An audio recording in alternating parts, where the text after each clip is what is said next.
Once again आप सभी को आज एकत्रित होने के लिए थैंक गॉड कि हम लोग एक साथ मिल पा रहे हैं परमेश्वर के वचन का अध्ययन के लिए। और आज हम मार्कुस रचित सुसमाचार से का पहला अध्याय से स्टडी को आरंभ करेंगे। हालांकि लास्ट टाइम जब हम मिले थे तो we studied from the gospel according to Mark only just the introduction part, केवल परिचय को हम लोगों ने देखे थे। और आज हम मार्कुस रचित सुसमाचार के एक अध्याय के एक पद को देखेंगे। और यह भी आज जो है सुसमाचार के परिचय को हम यहाँ से देखेंगे, the introduction to the gospel. इस पद को मैं आप सभी के लिए पढ़ना चाहूँगा। मार्कुस रचित सुसमाचार अध्याय 1 पद 1। परमेश्वर के पुत्र यीशु मसीह के सुसमाचार का आरंभ। और एक बार मैं इस पद को पढ़ना चाहूँगा। परमेश्वर के पुत्र यीशु मसीह के सुसमाचार का आरंभ। सो आज के स्टडी में this will be the words that we would be meditating upon. यही वो पद है जिस में हम लोग आज अध्ययन करेंगे, मनन करेंगे।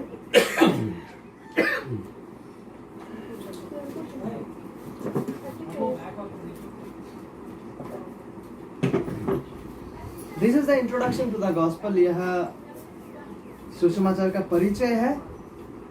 और परमेश्वर के पुत्र यीशु मसीह का सुसमाचार वाकई में सबसे सर्वश्रेष्ठ सुसमाचार है, सबसे सर्वश्रेष्ठ संदेश है जिसे कोई व्यक्ति कभी बांट सकते हैं या जिसे कोई व्यक्ति कभी सुन सकते हैं। तो मानव जाति के या इस संपूर्ण विश्व के जो सर्वश्रेष्ठ न्यूज़ संदेश है वो यह है, परमेश्वर के पुत्र यीशु मसीह का सुसमाचार। और इसी एकमात्र सर्वश्रेष्ठ सुसमाचार को हम बाइबल के लिखे गए सुसमाचारों में देख पाते हैं मुख्य रूप से। और उन सुसमाचारों में जिस सुसमाचार को हम अध्ययन करने जा रहे हैं वो है मार्कुस का सुसमाचार।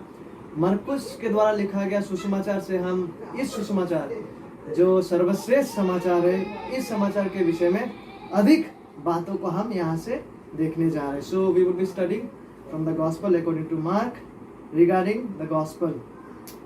तो सबसे पहले गौर कीजिएगा इस पद में, मार्कुस 1 पद में लिखा हुआ है कि परमेश्वर के पुत्र यीशु मसीह के सुसमाचार का आरंभ। तो सबसे पहले जिस वर्ड को हम लोग नोट करेंगे यहाँ से वो है सुसमाचार। परमेश्वर के पुत्र यीशु मसीह के सुसमाचार का आरंभ। तो सुसमाचार शब्द का अर्थ क्या है? What does the word gospel means? What does the word gospel mean? भिन्न भिन्न लोगों के लिए सुसमाचार का अर्थ भिन्न भिन्न प्रकार से है। इवन जो कलीसियाओं में आते हैं, जब यदि आप लोग चाहे सर्वेक्षण करके देख सकते हैं, आप लोगों से पूछ सकते हैं कि सुसमाचार क्या है। तो भिन्न भिन्न लोगों के लिए भिन्न भिन्न प्रकार के राय और विचारधाराएं लोग रखते हैं। और जब सर्वेक्षण किया गया, ये सर्वेक्षण अमेरिका में हुआ था, तो पाया गया कि जो कलीसियाओं में जाते हैं उन लोगों का बीच में जब पूछा गया सुसमाचार क्या है, तो अधिकांश लोगों ने जो है इस प्रकार का जवाब दिया जो बाइबल आधारित समाचार नहीं था। ठीक है, जो बाइबल आधारित समाचार नहीं था। तो देखिए यहाँ पे सबसे पहले ये जो शब्द है सुसमाचार, इस शब्द का मतलब क्या है? ठीक है, what does the word gospel mean? यदि हम मार्कुस के समय के माहौल को देखने लगे और उससे पहले भी जो पुरातन नियम का माहौल और यहाँ तक कि उस दौरान का माहौल, तो ये सुसमाचार शब्द को कहाँ उपयोग किया जाता था? ये गॉस्पेल वर्ड को तब इस्तेमाल किया जाता था जब किसी युद्ध से, when someone came up victorious in any war, जब युद्ध में विजय होके कोई आते थे, so that would mean the gospel। उन दिनों में इस प्रकार से सुसमाचार शब्द को उपयोग किया जाता था कि युद्ध में किसी को विजय मिला, इस विजय को संबोधित करते हुए कहा जाता था, what a good news, we won, हमने जीते हैं। और कभी कभी ये शब्द को उस समय भी उपयोग किया जाता था जब किसी को कोई लोग शारीरिक रूप से किसी व्यक्ति या किसी राजा के पास बंदी है या किसी दुष्ट आदमी के बंदी है शारीरिक रूप से, और जब उस व्यक्ति को छुड़ा के लाया जाता था तब भी इस छुड़ाव का कार्य को देख के कहा जाता था कि this is Indeed a good news, यह अच्छा समाचार है। लेकिन इन सबों से कहीं श्रेष्ठ जब हम सुसमाचार शब्द का उपयोग को बाइबल में देखते हैं और बाइबल का परिभाषा में इसे समझने लगते हैं, यस ये सच है कि सुसमाचार जो है वो एक समाचार है। सबसे पहले दिस इज इंडीड न्यूज, और एक ऐसा समाचार जो शुभ है, मतलब एक ऐसा समाचार जो सच में अच्छा है, सर्वश्रेष्ठ समाचार है। तो सुसमाचार क्या है? सुसमाचार is foundational, it is the news, it is good news या बेस्ट न्यूज। लेकिन किस विषय में? बाइबल में जब इस शब्द को यूज किया गया है, यहाँ केवल किसी के साथ, किसी अन्य राजा के साथ युद्ध करके विजय होने के संबंध में यूज नहीं किया गया है, वरन उससे अधिक ये वो बेस्ट न्यूज है जिसे उस मसीहा के संबंध में इस्तेमाल किया गया है, जिस मसीहा का आगमन का प्रतिज्ञा पुरातन नियम में किया गया है। ठीक है, इस सुसमाचार शब्द को केवल सामूहिक किसी को किसी का बंदी से छुड़ाने का संबंध में नहीं, लेकिन बाइबल में इसे उस राजा के संबंध में इस्तेमाल किया गया है, उस एकमात्र प्रभु के सच्चा सेवक जिसको परमेश्वर भेजेंगे और जिसके द्वारा परमेश्वर उसके राज्य को स्थापित करेंगे, जिसके द्वारा परमेश्वर अपना अनंत उद्धार का कार्य को लाएंगे। सो द वर्ड गॉस्पेल जिस संबंध में, जिस संदर्भ में मार्कुस इस्तेमाल करते हैं, वो उस राजा से संबंध रखते हैं जिसके विषय में मार्कुस 2 पद से कहने वाला है कि उसके आने से पहले किसी दूत को भेजा गया है। So the word gospel has to do with him, वो मसीहा, वो प्रतिज्ञा किया गया राजा जो परमेश्वर का राज्य को स्थापित करने जा रहा था, जो राजा परमेश्वर का अनंत छुटकारा और अनंत आत्मिक उद्धार का कार्य को स्थापित करने जा रहा था, समाप्त करने जा रहा था, उस उद्धार का कार्य को लाने जा रहा था, उसके संबंध में, उसके कार्य के संबंध में इस सुसमाचार शब्द को मार्कुस उपयोग करते हैं। ठीक है, तो सुसमाचार is a good news, it is the best news जो उस राजा से संबंध रखते हैं, जो उस राजा के कार्य से संबंध रखते हैं। ठीक है, तो देखिए, जब हम यहाँ तक कि इस शब्द को बाइबल के पुराने नियम में भी, ठीक है, बाइबल के पुराने नियम में भी जब हम इस शब्द को, ये सुसमाचार शब्द को स्टडी करने लगते हैं, तो आप एग्जैक्टली इन्हीं बातों को वहाँ पाने लगते हैं, इन्हीं बातों को वहाँ पाने लगते हैं कि यह एक अच्छा संदेश है, यह बेस्ट संदेश है। बेस्ट संदेश को जब घोषित किया जाता है, इस वास्तविकता को ही सुसमाचार कह के संबोधित किया गया है पुराने नियम बाइबल में। So the gospel is the best news that is announced और डिक्लेयर्ड। लेकिन किस विषय में अच्छा संदेश, किसको लेकर शुभ संदेश?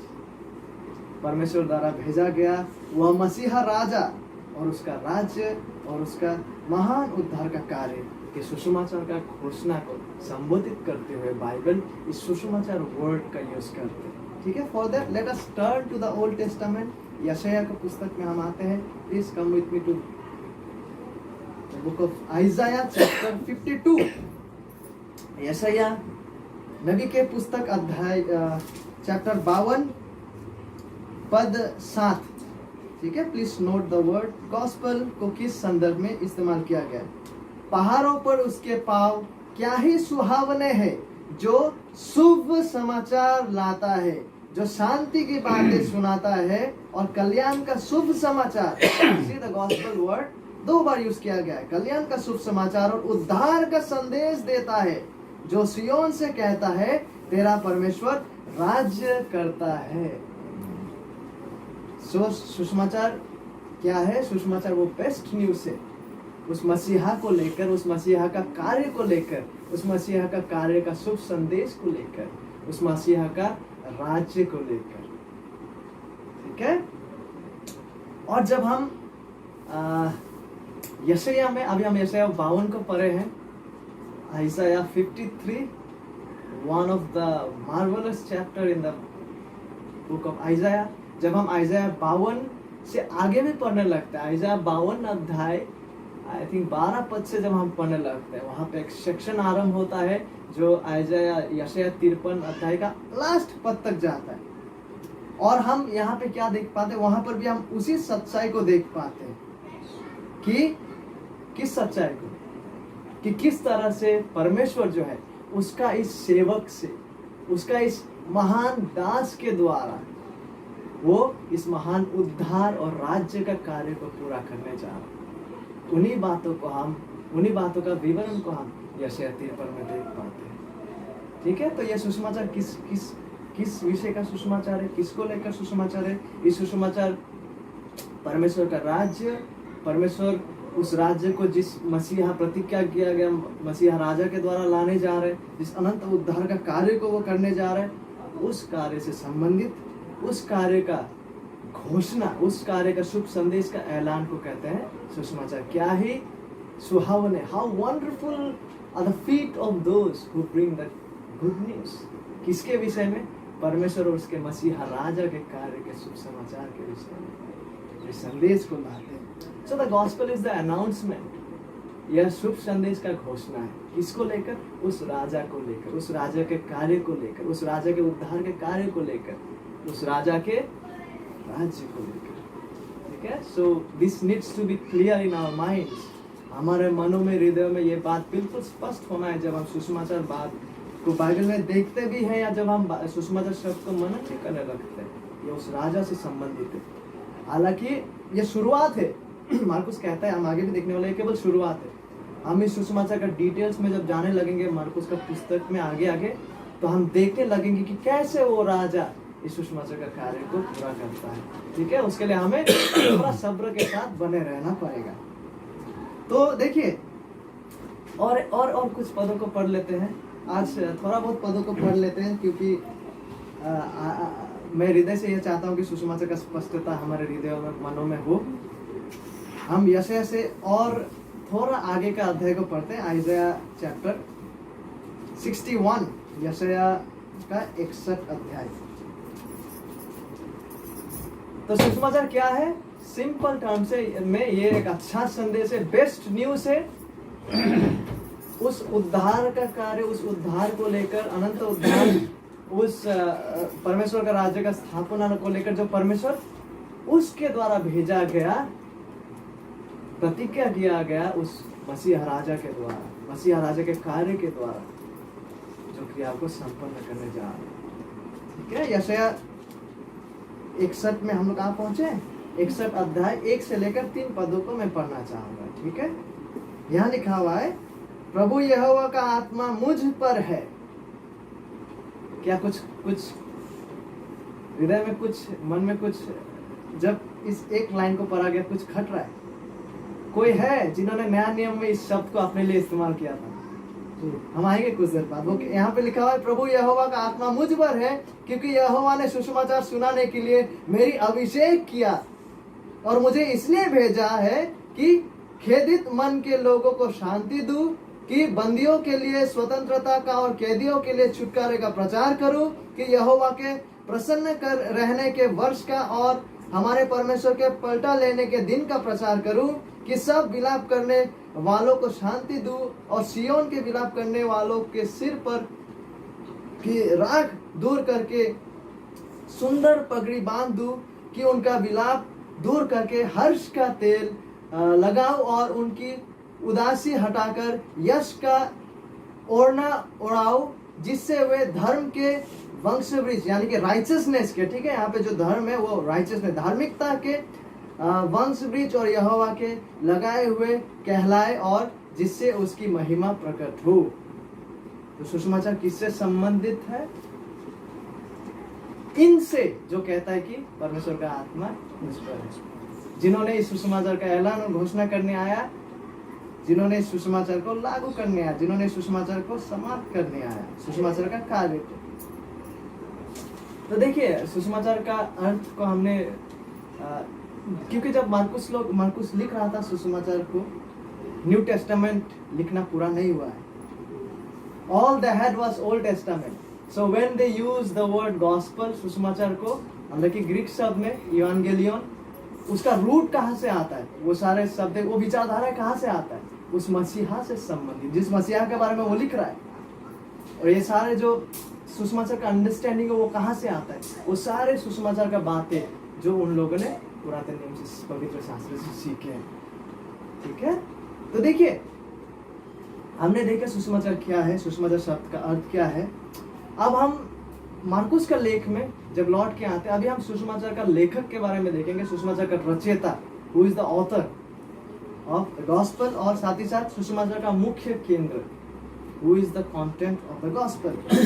देखिए मार्कुस का लेख के अनुसार सुसमाचार केवल वो सत्य सूचना नहीं है, वहीं तक सीमित नहीं है। Yes, it is the best news, लेकिन मार्कुस के लेख के अनुसार वो केवल वो सत्य तथ्य तक ही सीमित नहीं है, लेकिन उससे कहीं अधिक है।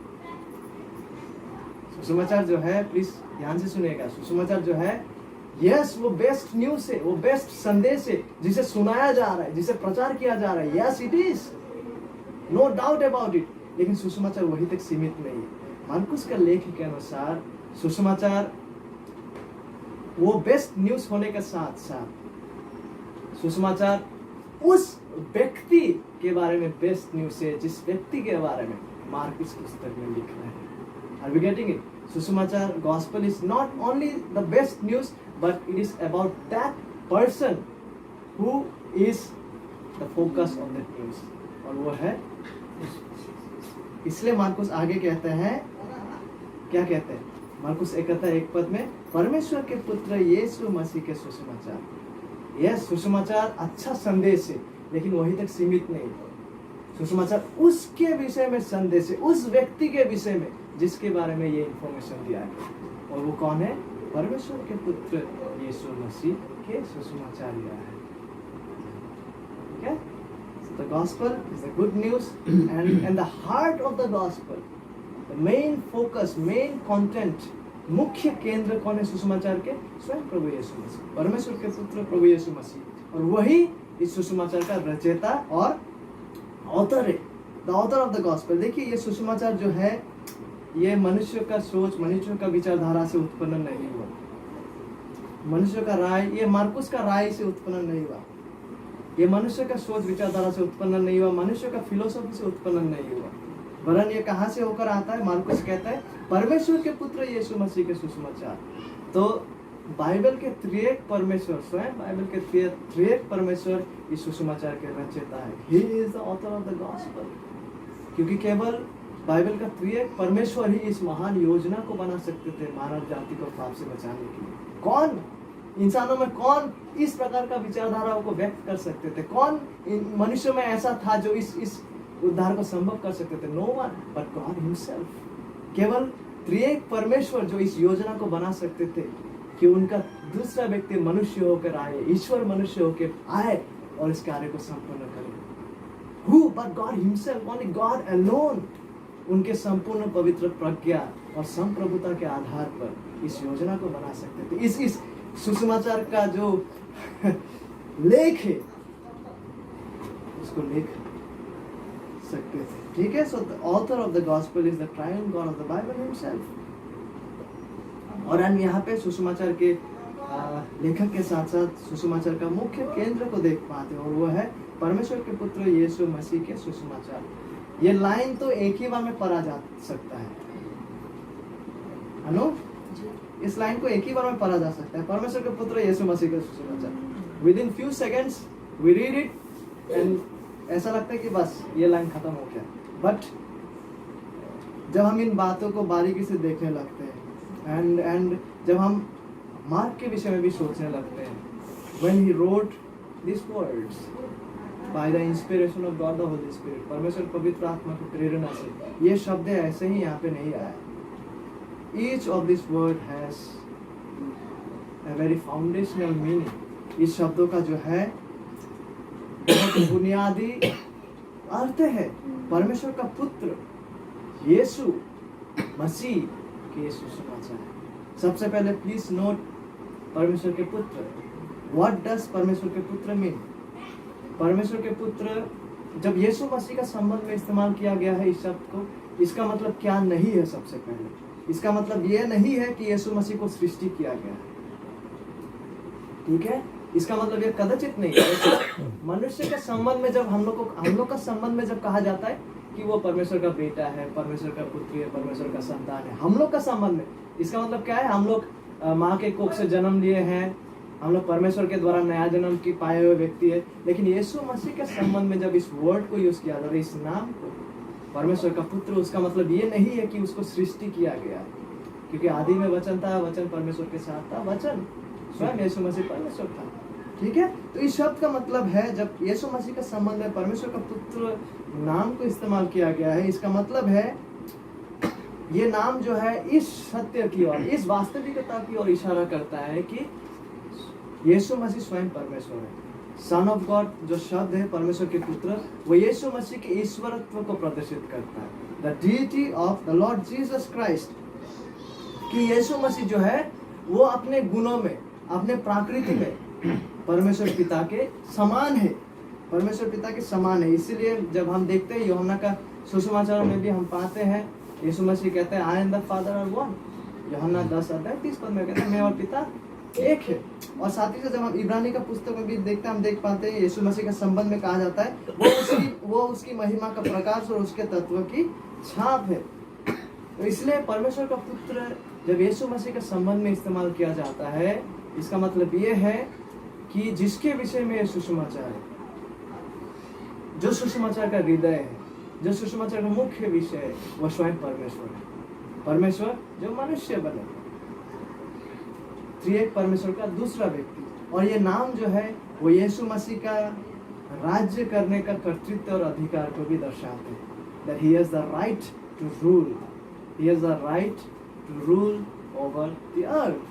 तो परमेश्वर का पुत्र नाम इन सारे तमाम विषयों को इशारा और इंगित प्रदर्शित करता है यीशु मसीह के संबंध में। और देखिएगा मार्कुस कहता है कि वो परमेश्वर के पुत्र यीशु, और ये जो यीशु नाम है ये यीशु मसीह का मानवीय नाम है। जिस तरह से वो परमेश्वर है, साथ ही साथ वो 100%, साथ ही साथ वो वास्तविक रीति से निष्पाप निष्कलंक मनुष्य भी है।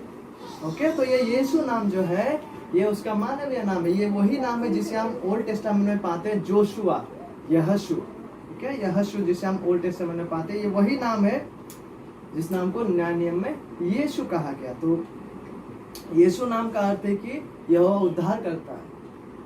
ठीक है, यहोवा उद्धार है, यहोवा की ओर से उद्धार आते हैं। तो इस नाम की, ये जो यीशु नाम है, इस नाम का अर्थ की ओर केंद्र देते हुए मती 1:21 में लिखते हैं ना, वो पुत्र जनेगी और तो उसका नाम को यीशु रखना, क्योंकि वो उसके लोगों को उनके पाप से, क्योंकि वो अपने लोगों को उनके पाप से उद्धार करेगा। तो यीशु नाम का जो अर्थ है उसको हम मती का लेख में भी देख पाते हैं। It means that salvation is going to come through Christ and यहोवा उद्धार है, यहोवा इज salvation। तो ये सुसमाचार जो है, जिस सुसमाचार के विषय में हम लोग बात कर रहे हैं, जो सुसमाचार अच्छा संदेश है, सर्वश्रेष्ठ संदेश है, जो सुसमाचार किसी से जुड़ा हुआ है, किसी से संबंधित है, जो उस सुसमाचार का नींव है, जो उस सुसमाचार का मुख्य विषय है, वो है परमेश्वर के पुत्र, यानी जो स्वयं परमेश्वर है, जो मनुष्य बने, यीशु। और आगे मार्कुस कहते हैं कि वो यीशु मसीह है। और ये जो मसीह शब्द है वो वही शब्द है जिसे हम मसीहा कहते हैं, मैसाया, जिसका अर्थ है कि द अनॉइंटेड वन, जो अभिषिक्त जन जिसे हम कहते हैं। ठीक है, मसीहा, मसीह का मतलब है अभिषिक्त जन। पुरातन नियम में जब किसी राजा को परमेश्वर राजा होने के लिए ठहराते थे, तो उन लोगों को भी अभिषिक्त जन कहा जाता था, विशेषकर इजराइल का राजाओं को। ठीक है, जब उन लोगों को राजा होने के लिए नियुक्त किया जाता था, even they were called at certain times, उन लोगों को भी अनॉइंटेड वन, अभिषिक्त जन बोल के संबोधित किया गया। लेकिन सर्वश्रेष्ठ रूप से ये जो उपाधि है, ये जो नाम है, टाइटल है मसीह, वो परमेश्वर के पुत्र यीशु से संबंध रखते हैं। आखिरकार ये टाइटल इस मसीहा के लिए है, इस मसीहा के लिए उपयोग किया गया है, जो अनंत उद्धार और छुटकारे को लाने जा रहा है और लाते हैं। अब इंटरेस्टिंग है, कुछ पदों को पढ़ते हैं और देखते हैं कि कैसे ये जो मसीहा शब्द है, ये जो अभिषिक्त जन है, इसे हम बाइबल से पुष्टि करेंगे अभी कि यह जो टाइटल है ये यीशु मसीह पर लागू होते हैं। हालांकि इजराइल का राजाओं के लिए भी अभिषेक जन उपयोग किया गया, लेकिन सर्वश्रेष्ठ रीति से बुनियादी रूप से जो है ये उपाधि जो है, ये टाइटल जो है उस मसीहा के लिए है जो अनंत उद्धार को लाते हैं। उसके लिए हम लोग लूका रचित सुसमाचार में आएंगे, अध्याय 4 में। लूका रचित सुसमाचार अध्याय 4 में मैं 16 से 21 पद को केवल पढ़ूंगा। ओके, यहाँ पे हम लोग को पता चल जाएगा कि ये अभिषिक्त जन जो है वो कौन है वो मसीहा। लूका अध्याय 4 16 से 21। फिर वह नासरत में आया, यानी कि यीशु मसीह नासरत में आया जहाँ पाला पोसा गया था, और अपनी रीति के अनुसार सब्बत के दिन आराधनालय में जाकर पढ़ने के लिए खड़ा हुआ। यशायाह भविष्यद्वक्ता की पुस्तक उसे दी गई और उसने पुस्तक खोलकर यह जगह निकाली जहाँ यह लिखा था, वह जगह निकाली जहाँ यह लिखा था, प्रभु का आत्मा मुझ पर है। कुछ देर पहले इसी पद को पढ़ा गया था यशायाह से, अब इसी पद को यीशु मसीह पढ़ रहा है नहीं? प्रभु का आत्मा मुझ पर है इसलिए कि उसने कंगालों को सुसमाचार सुनाने के लिए मेरा अभिषेक किया है। तो ये अभिषेक जन कौन है? यहाँ वो बोल रहे हैं मेरा अभिषेक किया, और ये मेरा कौन है? प्रभु यीशु मसीह। और मार्कुस कहता है कौन है वो मसीहा? परमेश्वर के पुत्र यीशु है वो मसीहा।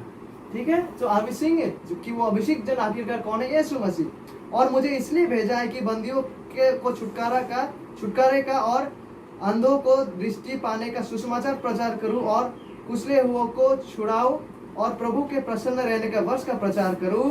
तब उसने पुस्तक बंद करके सेवक के हाथ में दे दी और बैठ गया, और आराधनालय के सब लोगों की आंखें उस पर लगी थी। अब 21 पद में देखिए, तब वह उनसे कहने लगा, यीशु मसीह उनसे कहने लगा, आज ही यह लेख तुम्हारे सामने पूरा हुआ है। आज ही यह लेख तुम्हारे सामने पूरा हुआ है। आज ही यह लेख तुम्हारे सामने पूरा हुआ है। मीन्स जब उन लोग सुन रहे थे यीशु मसीह का ये बातें, तो वो अभिषेक जन और मसीहा कौन है जिसको बोला गया मेरे ऊपर परमेश्वर प्रभु का आत्मा है? यीशु मसीह कह रहा है सिंपल टर्म्स में कि मैं ही वो मसीहा हूँ, मैं ही वो अभिषेक जन हूँ जिसको सुसमाचार प्रचार के लिए भेजा गया है, जो स्वयं सुसमाचार है। तो मरकुस भी इन्हीं समान बातों को कहते हैं, ठीक है, कि परमेश्वर के पुत्र यीशु मसीहा का यह सुसमाचार है। और मसीहा शब्द क्या है? मसीहा शब्द वो अभिषेक जन है, और इस अभिषेक जन को किसके लिए इस्तेमाल किया गया है? यीशु मसीह के लिए।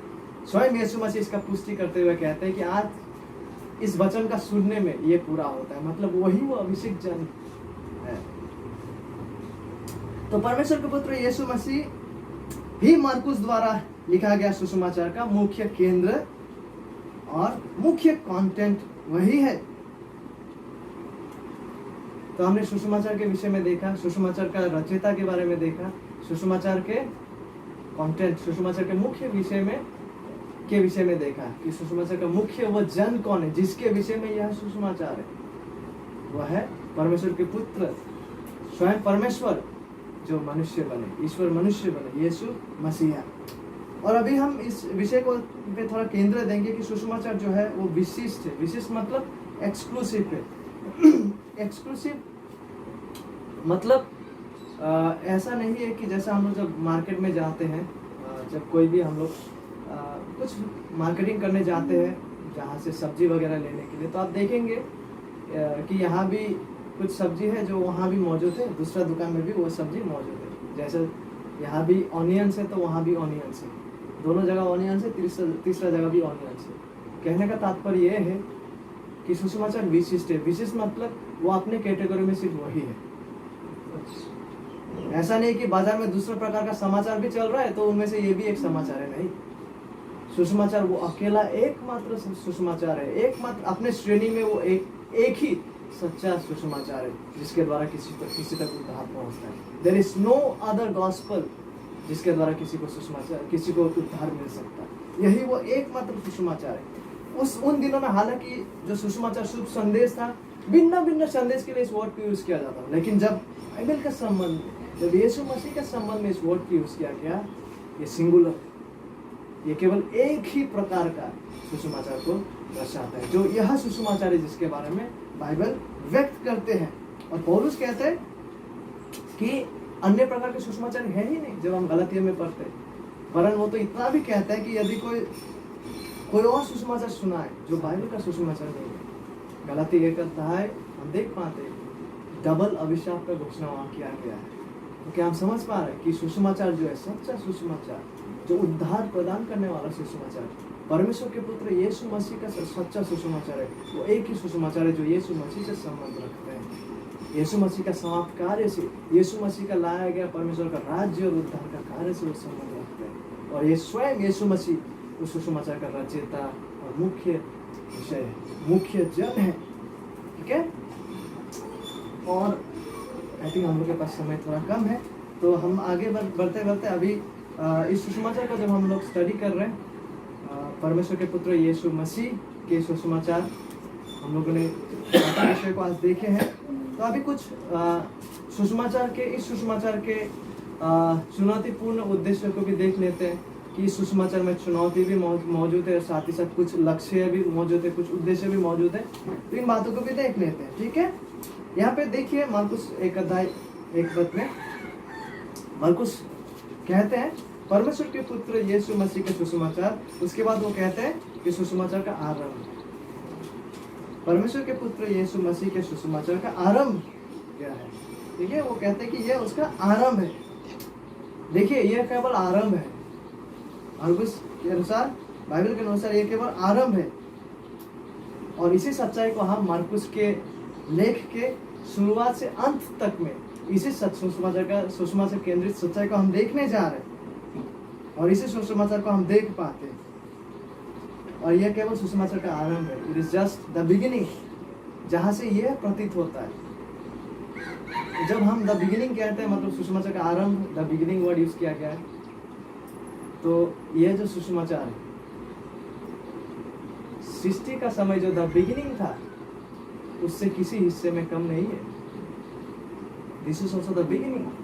Mark is putting much more emphasis कि परमेश्वर ने जब बिगिनिंग में जो सृष्टि का कार्य को किए थे, कितना महान वो कार्य था।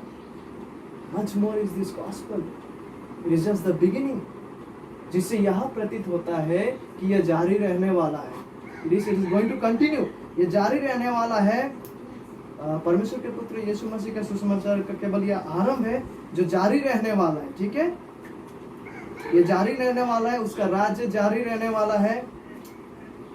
संपूर्ण मनुष्य का इतिहास में ये सुसमाचार जो है वो जारी रहने वाला है। ठीक है, ये केवल आरंभ के बारे में मार्कुस कहते हैं। इसका मतलब ये है कि ये जारी रहने वाला है।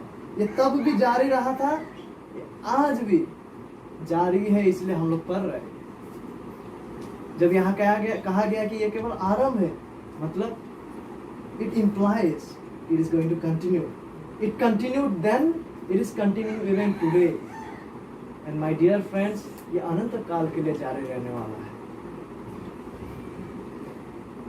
Even in heaven, हम देख पाते प्रकाशित वाक्य में कि they are singing the glory of the gospel.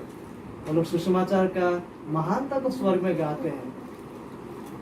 Worthy is the Lamb who was slain. योग्य है वो मेमना जिसे वध किया गया। So we see कि ये वो सुसमाचार का केवल आरंभ है। ये जारी रहा था, जारी रहा है। That's why we are getting to hear it today. और ये जारी रहने वाला है to eternity. तो मार्कुस यहाँ जस्ट शुरुआत की बात करता है। मार्कुस कहता है परमेश्वर के पुत्र यीशु मसीह के सुसमाचार के आरंभ है। और जैसे जैसे, क्योंकि ये आरंभ है नहीं, क्योंकि आरंभ है, और जैसे जैसे इस सुसमाचार को जब वो लिखे थे, जब इस सुसमाचार को लिखने के बाद विश्वासियों तक पहुंचाया जाएगा, विशेष करके जो रोमी सिटीजन होते हैं, वह थे जो रोमी नागरिक रहे होंगे, जैसे जैसे this is just the beginning, और जैसे जैसे इसको, इस लेख को आगे बांटा जाएगा, बिकॉज इसको बांटा जाने के लिए लिखा है, इसको पढ़ा जाने के लिए लिखा है। क्यों?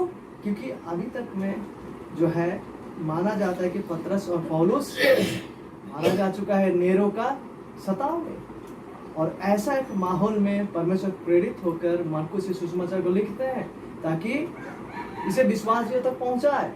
और जब जैसे जैसे इसे पढ़ा जाएगा विश्वासियों के बीच में, जब वो लोग देखेंगे कि यह किसके विषय में सुसमाचार है, और जब विश्वासी लोग अधिक से अधिक इसे स्टडी करने लगेंगे, यह कुछ महत्वपूर्ण उद्देश्य और लक्ष्य के साथ चुनौती को विश्वासियों के पास पहुंचाते हैं। और वो चुनौती यह है कि विश्वासी लोग जैसे जैसे सुसमाचार को पढ़ेंगे, उस माहौल में जब उनका प्रेरित लोग मारा जा चुका है, अन्य जातियों का प्रेरित मारा जा चुका है, टू द जेंटाइल्स पॉल, यहूदियों का प्रेरित मारा जा चुका है पतरस, ऐसा एक माहौल में जब विश्वासी लोग इसे पढ़ने जा रहे हैं, मार्कुस का चुनौती और लक्ष्य यह है, उस सुसमाचार को लेकर जो आरंभ हुआ है और जारी रहने वाला है, विश्वासियों के पास यह चुनौती पहुंचता है कि वैसा माहौल में और कठिन से कठिन माहौल में भी, चाहे जितना भी क्लेश आए क्यों ना, मसीह के नाम से, धार्मिकता के नाम से चाहे जितना भी सताव आए क्यों ना, ताकि इस सुसमाचार को पढ़ने के द्वारा वो लोग विश्वास में अपने जीवन का अंत तक विश्वसनीय बने रहे। It came with a challenge, ये एक चुनौती के साथ विश्वासियों के पास पहुंचता है। वो लोग ऐसे इसको कहानी के रूप में नहीं पढ़ेंगे, इसको कहानी के रूप में कहानी पढ़ो भाई बोल के नहीं लिखा गया, इसको इस उद्देश्य से लिखा गया ताकि विश्वास में अपने विश्वास में परिपक्वता में बढ़ते जाए, और चाहे जितना भी कठिन परिस्थिति उन्हें सामना क्यों ना करना पड़े, मृत्यु तक, that they would remain faithful to the Lord Jesus Christ, to the gospel of the Lord Jesus Christ, the Son of God.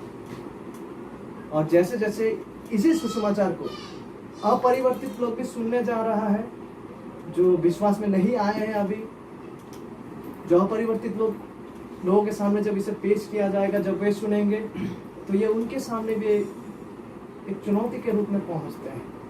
इस तरह से ताकि वे लोग परमेश्वर के पुत्र यीशु मसीह के सुसमाचार पर विश्वास करें। ये उनके लिए भी एक चुनौती था, विशेष करके जो रोमी नागरिक से बिलोंग करते हैं, जो सोचते हैं कि यह कैसा संभव है कि परमेश्वर लोगों के हाथों में मारा जाए और अभिशाप मृत्यु को मरे।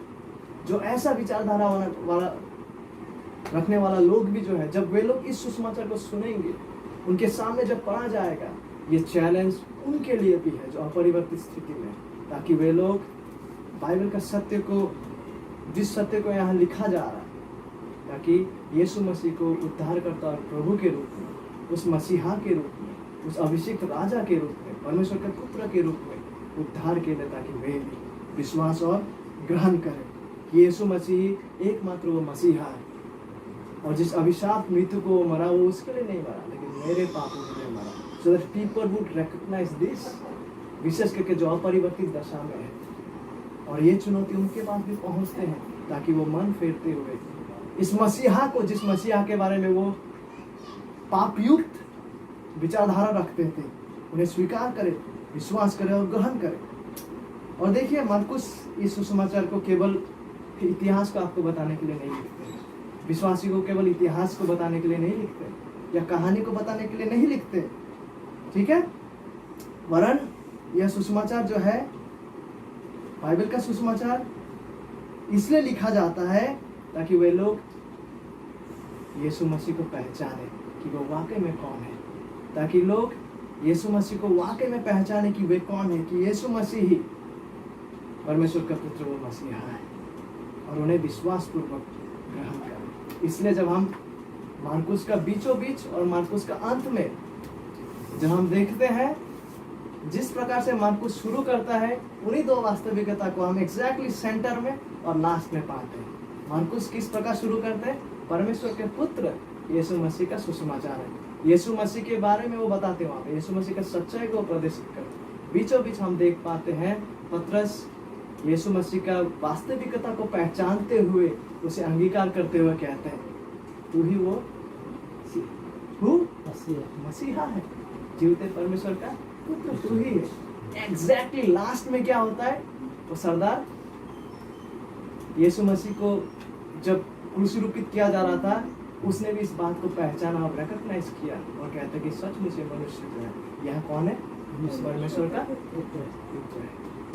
So this was a challenge to the unconverted people, that they would recognize who Jesus is, that their eyes would be opened to see who Christ really is, और ताकि वे भी इस अंगीकार और विश्वास में पहुंचे जिस विश्वास में आज आप और हम और पतरस और वो सरदार पहुंचे कि यीशु मसीह सच में एकमात्र उद्धारकर्ता परमेश्वर का पुत्र मसीह है। ठीक है, this challenge comes to them as well. तो अंत की ओर सुसमाचार के ये मुख्य लक्ष्य है, विशेषकर मरकुस जब इस सुसमाचार को लिखते हैं केवल मनोरंजन प्रदान करने के लिए वे नहीं लिखते हैं,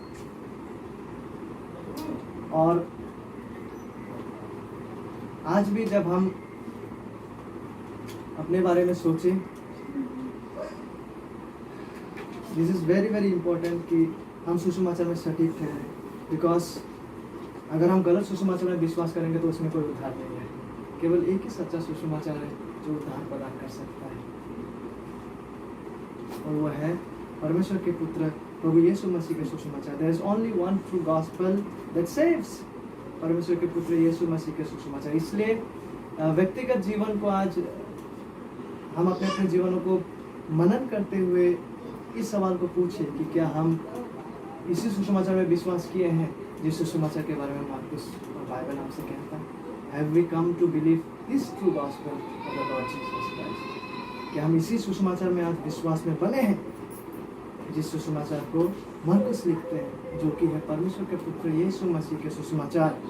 और यदि वाकई में हम इसी सुसमाचार में को विश्वास और ग्रहण करते हुए इसमें बने हैं तो प्रभु की प्रशंसा हो। प्रभु हमें सहायता करे कि हम इस सुसमाचार में बने रहें और मृत्यु तक इस सुसमाचार में विश्वसनीय रहे, चाहे क्यों न जितना भी कठिन परिस्थिति हमारे जीवन में आए क्यों। और साथ ही साथ यदि हमने अभी तक इस सच्चा सुसमाचार को विश्वास नहीं किए तो ये सुनिएगा कि यही एकमात्र वो सच्चा सुसमाचार है, और यह परमेश्वर के पुत्र यीशु मसीह का सुसमाचार है, जिसे हम आगे जब देखेंगे हम देख पाते वो निष्पाप जीवन को जीते हैं और जीवन के अंत में स्वेच्छापूर्वक उस क्रूस पे मारा जाते हैं और तीसरे दिन मृतकों में से जी उठता है, और आज स्वर्गियों में वो स्वर्ग में विराजमान है और एक दिन वो न्याय करने इस पृथ्वी में आने जा रहा है। लेकिन आमंत्रण ये है कि जो कोई मन फेरते हुए उस पर विश्वास करते हैं वो उस दंड से बचेंगे। वो आज ऑलरेडी परमेश्वर का राज्य के नागरिक ठहरे। और यदि हम में से अभी तक किसी ने इस सुसमाचार में विश्वास नहीं किया, मैं आपसे अनुरोध करना चाहूँगा कि आप आए आज और प्रभु आपके आंखों को खोले और इस महान सुसमाचार को समझने के लिए और विश्वास करने के लिए सहायता करें। वो एकमात्र सुसमाचार जो कि है परमेश्वर के पुत्र यीशु मसीहा के सुसमाचार। Dear Heavenly Father, we want to thank you